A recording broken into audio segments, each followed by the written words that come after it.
woke up in the morning and let me clean the house normally. He was already in the living room with Bible on his laps. And what? With Bible on his laps. Yeah. Right. And then he looked up. I greeted him. He looked up. He looked down. Then he came to meet me. He said, "Nobody ignores me." That he wanted to have that. I knew he wanted to do something with me. And I made sure it did not happen. He just said, "Nobody." At that time, I was even in the kitchen. He just slapped my butt and he left. And I went to, I just did all the cleaning that I needed to do at home, there in their house. I prepared food. Another church member came and, we finished all that. There was no time for me to go home. I told Pastor Dele, I said, "I want to be going home now." Then he came into the picture. He said, "I'm going out." Yes. He said when he heard that you wanted to go. Yes. Okay. He said, "I'm going out. I'll drop you off on the way." Okay. So I now told her, I said, I just want to go all by myself now. Don't worry, sir, don't worry. This whole thing is just tiring. I'm sorry. I'm very sorry.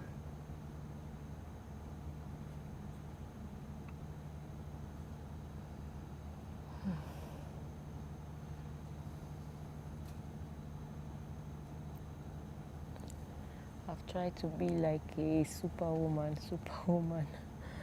all along, like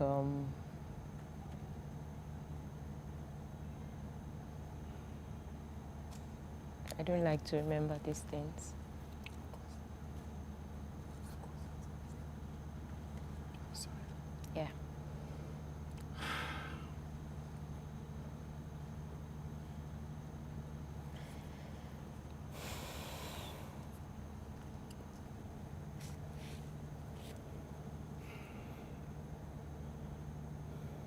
I'm really sorry.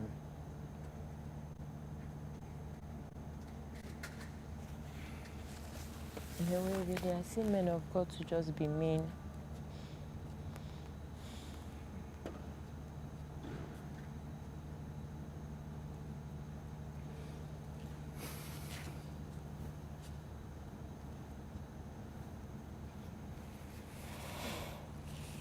So, again, this is very painful to go through, but you went to do this for other women who have gone through this, or who are at risk of going through this again. It's actually difficult to say who have gone through. Who could have, because it's more like it lives with you. Right, so it's not a one-off thing. It's not a one-off thing. So it's because who are going through. Yeah, who are going through it. It's just like the level I'm at now, that's not where I was years ago. Right. But it's all a struggle. That's poor self-perception. You just look at yourself like you're worthless. When you visualize the image, you visualize everything that happens. It affects you mentally. But I'm going to ask another stupid question. But why? Like, if someone did something so terrible, why are you the one that feels bad about yourself? I mean... The way the whole thing changed after, like I will talk about it after he came, when my brother approached him and he started begging, Oh, right. Yeah. Right. And, okay. Yeah, right. Okay, yeah. so that people can follow the trail. Yeah. So I sense that, I mean, I asked not to be told the story before the conversation, but then I sense that there is something else coming, because he said to you, I would take, first he had said to you. Yeah, because that was the second time it happened again. So it happened twice? It happened twice. In 1 week? In 1 week. Does the rape by Biodun happen twice in 1 week? Yes, in 1 week. So that day I entered the car, white Benz. So after you had said you were not going to go, he basically insisted that you had to go with him, Yeah, that he would the drop you wife off. was like, go now, Pastor Oh, the just wants wife to said- drop you. I The was wife like, didn't think to ask you, no, why are you so worried about going away? she didn't. She just said, follow Pastor now. Pastor is going, just follow him, drop at the junction. So, because that was what I said, I would just drop at the junction of the house because it was quite a distance to walk from their house to where the taxi, you could get a taxi. So, entered his car with, there was a church member around then. Right. Yeah, you So- mentioned that the church member had come Yes. in the morning. Yes, so the church member actually just dropped off before we even got to the junction. Right. And then he was driving, I was in front. He was the one driving. He just changed, like he made a detour. Immediately he dropped off this other church member, he just changes the route. Yes, after we advanced to another level, like before we got to the main junction Right. where I could get a taxi. And then I was like, Pastor, go and drop me at the junction. Can I come down? He was just smiling. And then he was just saying different things like, I am yours. You do what you want, what I tell you to do. And he just parked the car when he got there. At that moment, my heartbeat was very fast because I knew something was about to happen again. Something was about to happen again. There was nothing. I didn't even think of violence. I didn't think of hitting something. I didn't think of that. At that point, he came down from his car and opened the door, pulled me out. This was on the main road? Yes, somewhere with nobody was there, Right, so not it on the entered main into- road. Right, Yes. right. It entered gone off the main road. Yes. We never even reached the main road. Ah, right, because you came from his house. Yes, so it's the we road never to, reached. Right. It was just the road to another place. Right. Anybody that knew Songo then was just full of bushes here Right, and there. right. Houses were just beginning to be developed there. So he just parked and came out, pulled me. I told you. I wanted to do this to you in the house. You did not answer. That's how he bent me over. At the back of the car. Opened the door. Then later on, put me at the bonnet, like my hands like this. Then later on, even just held my hands like this at the back. Held my hands like this, like I don't want to be cruel to you. Just answer me. Just give me what I want. So at that point, I didn't even do anything again. I just allowed him. So he raped you again? Yes. So he did it there.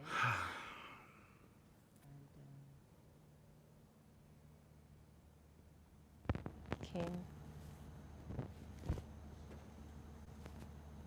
Was more or less like a slave now.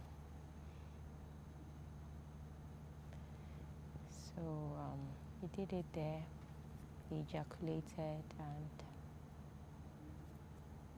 he put me in the car and started saying sweet things like, oh, Busola, I think I love you. Saying things, I didn't even say anything. I didn't say anything. We got home. He dropped me off. He said, you'll be fine. That this thing is not a new thing. I told his ministers then that he mentioned it that men of God do this. The minute when he talked to his church, fellow pastors in Yes, the church, later on. they said men of God do this. Yes, no. Okay. He told them because I told them that at this point he mentioned it that he was saying men of God do it. It's not a Right. new thing. Right. And he still denied it, that he didn't say that. But he said this to you, But he said it to me. that men of God do this. Men of God do this. I got Wow. home. Right in front of my gate. I He came dropped down. you at home. Yeah, he dropped me at home. And I entered. At that point, I went to go have my bath immediately. I went to have my bath. I didn't come out at all for like 3 days. That particular time I didn't go to church the Sunday. So it was getting like worried. I didn't see you in church. He came to the house. To the house. After you didn't see you in church on Sunday? Yes. Like, what happened? What's this? You know? But wasn't this strange to your sisters? Why was this married man always coming to check up on you? They didn't. It wasn't strange. It wasn't strange because, I mean... It was like, it was our pastor. It's normal. Yeah. They call it visitation. Yes, and more or less we were very active in church. Yes. You know? Right. Even this Infinity group, the singing group then. The singers, yes. They used to come to Ilorin then, and we would host them. The church. So you were a church family? Yes, so the church did not really have so much money to be able to put all of them in hotel rooms. Right. We would host them in my house. Right. We would cook for them. Even with the way we didn't really have so much money, you know, we would just do our... Yes. I know how these things happen. And sometimes even the boys, they would notice like, what's happening now? Let's help you with this. Let's help you with that. You know, so it was more like church family. We were very... So they didn't even think of it. There was nothing strange about this. Yes, like... He was coming to my house and, you know. So he dropped you off? I mean, he came back after the service to find out why he was worried. Yeah. And for your sisters, it's like normal concern. Everybody, but for you, we were all there. Yeah. We were all there in the living room and they were just like, oh, we are fine, everything. I said, okay, yes. I was fine. And the next time, I was still contemplating how should I tell my sisters. The only thing that just kept me from telling them was, this person is just acting nice. This person is not nice. Like, this person can do anything. I was just saying it. I was already saying it like, I don't think he's really truly born again. That's how I was saying it then. Because I just felt that you won't be born again and then you do this kind of thing. And it felt like he didn't have any remorse. It felt like he could go back to do anything, you know. So that's how I also just felt like he can come to my house, send someone to come and do something, come and kill or... I didn't feel safe. Yeah, there was no man.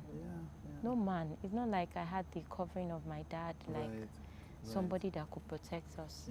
My mom was...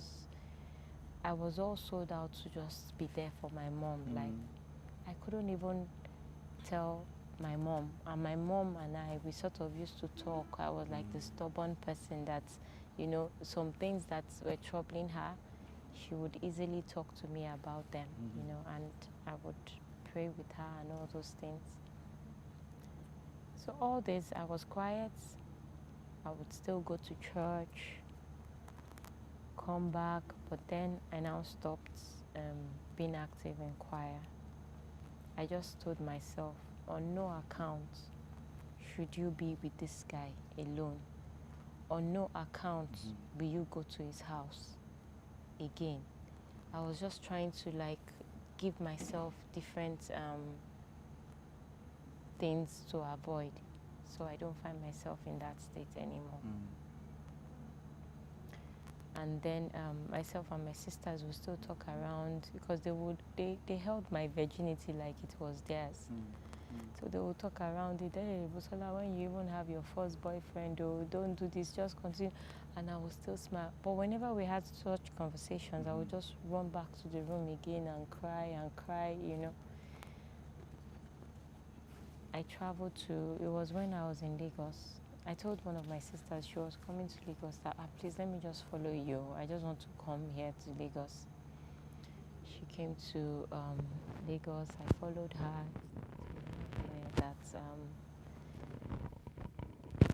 I told her. She was actually the one that came to me, and then she had told me about a dream before that she had. And I saw that something bad happened to you. That my sister is like someone that she dreams, like she sees things, either things that are happening to you now or things that will happen. So at that point, she told me, she said, I had a dream. You were crying seriously. And I saw blood on the floor. And I saw Biodun sitting on a chair. Oh, wow. She saw it in a dream.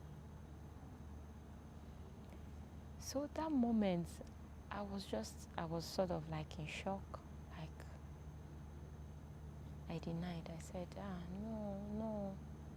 The next thing I just started, because as at that time, that was the same time, the way it was, I was in Lagos, it was night, I was about to sleep, I was now crying. Like I wanted to pray, but I couldn't pray. So she was passing by, and she had been trying to tell me this, because even when we were there in Ilorin, she told me she didn't just have the dream, she had the dream sense. She called my sister that time to say, I have something that I want to tell Busola. I have something that I want to tell her. So it was not that very day that she just told me that, Busola, this is it. Tell me what happened. I started crying. Then I told her what happened. She started crying with me. She was mad. She was like, Busola, we have to go back to Ilorin. We have to go back to Ilorin. So we came back to Ilorin that week. My brother was in University of Ilorin then. Called my brother, called my other sister, because then I have 3 older sisters. One was in Kaduna doing her youth service, or Kano rather, doing her youth service. And this one that followed me to Lagos, she wasn't the one that was there that day that it happened, that was sleeping. So that when we returned back, we told the other 2. My brother was angry. My brother took pocket knife, just dragged my hand. Let's go to his house. We went to his house. Immediately saw my brother and I coming. He quickly came out of his house. I was like, Busola, what's the matter? My brother's name is Tunde. He was very mad. Just called him, I'm going to stab you. I'm going to kill you. What did you do to her? He was begging. He was like, I'm sorry, it's just the devil. I don't know. It was just the devil. So at that time, someone was around, a church member. In his house? Yes, a minister, Wally. Right. That one is the pastor of the pastor of the branch in Port Harcourt now. Now, right. Yes. So this person is still with him? Yes, he's still with him. So, but as at then, he wasn't a pastor. He was a minister in church, like prayer minister. Right. So he now said we should come to my house. Myself and my brother went back home. Then they now came to my house. As at then, they called another minister. So he started talking. He came with another minister? Yeah. That he was really sorry. He didn't know what just came over him. Like, he was really sorry and all that. I was there. I couldn't say anything. It was just like, devil. Like, it was the devil that he didn't have the intention of doing that. Biodun and a minister in his church come to your house to meet you and your brother. That means this minister knows about that Biodun had sex with you. Like, even if he didn't know that it was a rape, he knew that Biodun had sex with a girl who wasn't yet 18. Yeah. So he comes to your house and they talk to you and they say it's the devil. Yeah, right. We were just outside. They didn't even enter. The house. My brother came out, I came out. So they started saying it's the devil, this, like that. Meanwhile, the minister then, which was Wale Soweto, and there's another minister, Flo. Right. And Flo actually happens to be my second cousin. Flo is the second cousin. Flo used to be the pastor in Lagos. Yeah, is he still the pastor in Lagos? I think so. Right, I don't okay. really, yeah. Right. So, but it's not like we have that close relationship. Yeah. So he came with 2 ministers, or he came with 1? Yes, I think Wale came by himself. Right, so he came with Flo, yes. then Wale came and joined you. Yes. Wow. So, that's how they were talking. I'm so sorry, I'm this. I wasn't really even listening to everything because all that was just on my mind was I can't get back my virginity. Like, it's been done the way I think right now. You don't know my state. So I just said, I told my brother then, like, I want to leave the church because I wasn't even listening to the word. And I told Wale, I told him I want to leave the church. So he too, when he heard, Who is he actually Biodun? no, that's Wale right. Soweto, Right. the pastor in Port Harcourt now. Right. He too, he was like, this kind of thing, this no, I'm going to leave the church. He was the prayer minister then. Right. It was the one like the firebrand, you know. So he was like, no, I have to, you can't even tolerate this, that this is just too much. It wasn't like maybe they even heard my narrative or they knew how, they just knew something happened. Yeah.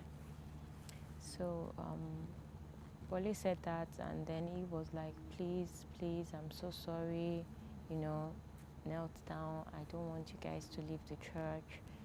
If you leave the church, what would people say? You know, things like that. And the word of God that you listen, it's the word. He was still talking about, like, it's the word of God that will help you. So